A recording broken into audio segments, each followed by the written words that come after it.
Hi, this is Steve Lentini, and I'm your host for Different Thinking for Different Times. Season 2, Episode 11. I'll lead with a quote from George Ivanovich Gurdjieff. He said, "Ordinary effort doesn't count. Only super effort counts." So let me say that again. Ordinary effort doesn't count. Only super effort counts. And just think of how our landscape has changed in the blink of an eye with this supposed coronavirus that we're talking about. And I say supposed because can you imagine every day the news media counting how many people got the flu and how many people died from it or from all the many other things that people die from? And I'm not saying we should be cavalier about it, but to be awake understands that the only way to deal with a virus is to catch it because that's how we get immunity from it. Our immune system builds up. And when we get a flu shot, by the way, and if there's ever a vaccine for this virus, we're going to get some of the virus injected into us. So don't be afraid. And being awake means not to be afraid because we move from this to that. We move from this existence into the next. I've done it. I've been there. You don't have to take my word for it, but some of you will transition tonight. And I hope it's not tonight, but we can't prevent that. Some in the world will leave us.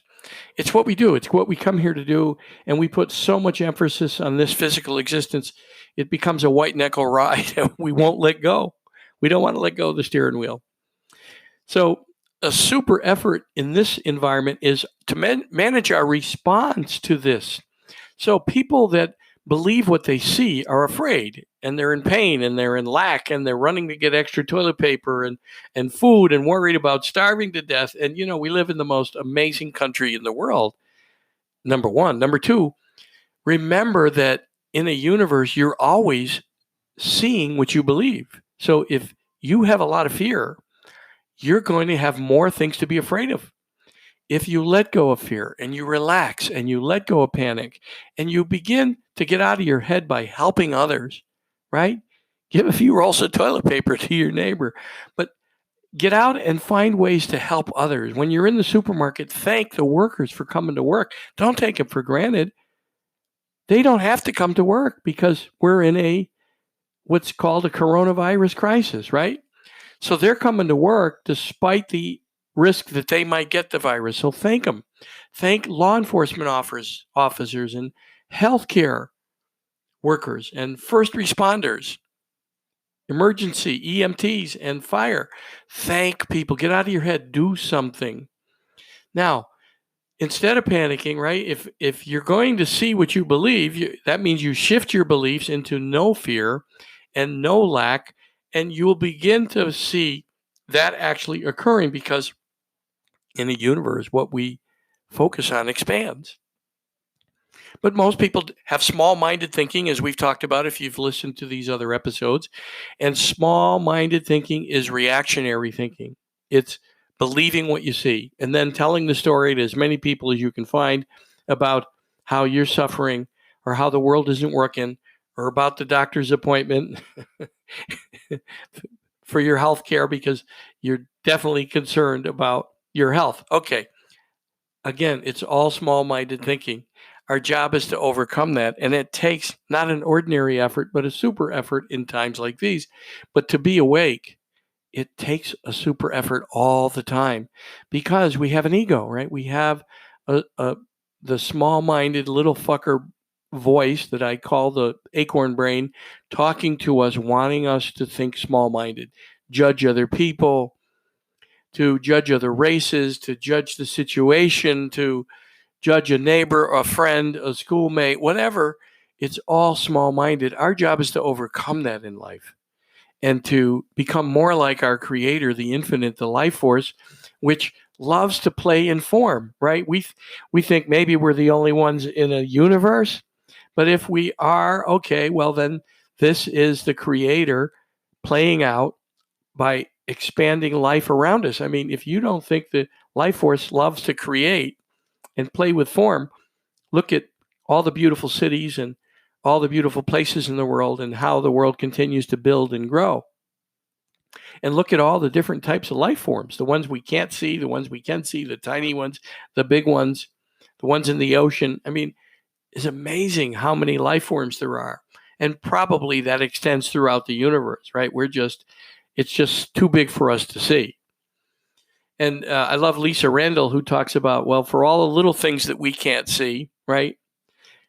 There's things so big we can't see them. She compares it to ants next to an ant colony next to a bridge abutment. They don't know there's a bridge above them.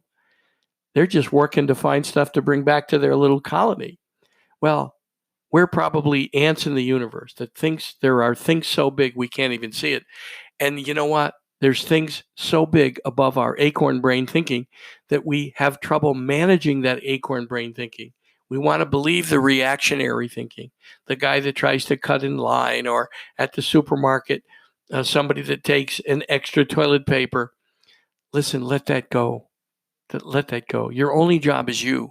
Manage you more effectively. Become kinder and gentler with yourself, because most people that are angry and don't have compassion or empathy are really mad deep down at themselves. And small minded is to judge other people, make fun of other people. We have to get over that.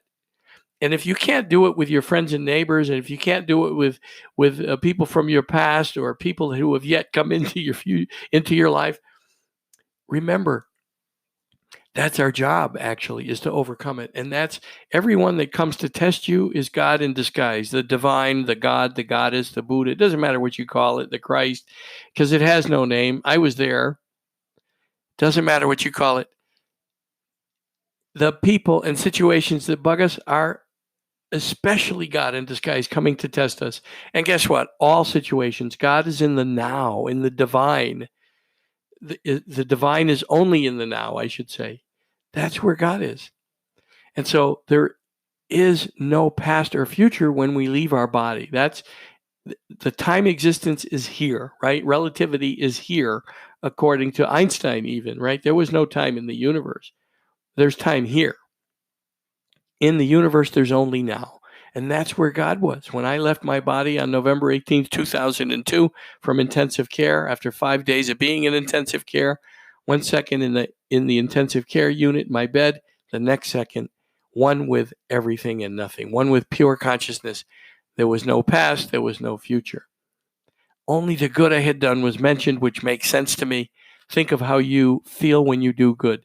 Well, somehow it's etched into the fabric of time. And since I got back, I have fun doing good because I know it's God, the divine in disguise, in the now, living now. It's not that I don't care about the future, but I live in the moment, and it's amazing. And I urge you to do some study of Ram Dass or Eckhart Tolle and many other people who talk about the now. Wayne Dyer, Deepak Chopra, and there's many. Do some research on the now, living in the moment. It's truly all there is in the universe. We have the past and the future so that we can learn and grow, and then, of course, make appointments and look forward to things. But where we go from here, which is a place, is amazing. And there is no past or future. There's only the now, and only the good you do is etched onto the fabric of time. What you do here for mistakes, or what churches call sins, it stays here. You're supposed to learn and grow from it. And if you do, then you've done what you're supposed to do in life. And if you get over that small-minded thinking, you're waking up. If you'd like to download my ebook, Wake Up, Jump Into Your Life, go to my website, steve@stevelentini.com. It's free. It's 100 pages of work on waking up. stevelentini.com. Actually, steve@stevelentini.com is my email. If you want the download link, you go to stevelentini.com, click on content, and you'll see my ebooks. And Wake Up, Jump Into Your Life is one of the links. You'll fill in your email. You'll click your name, and you'll fill in your name and your email. You'll click on send me my book. You'll get a download page and download it, and it'll be there for you. And I'm glad to be able to give it to you. That's what's mine to do in this universe. All right. So anyway, that's different thinking for different times for this week. If you have any questions, email me, steve@stevelentini.com. If you'd like to share with me your near-death experience or what your experience was on the other side, again, just email me, and I'm glad to have you on the recording or the podcast. If you want to send me questions or challenge me, You do that too. It's all form. It's all fun. Thanks.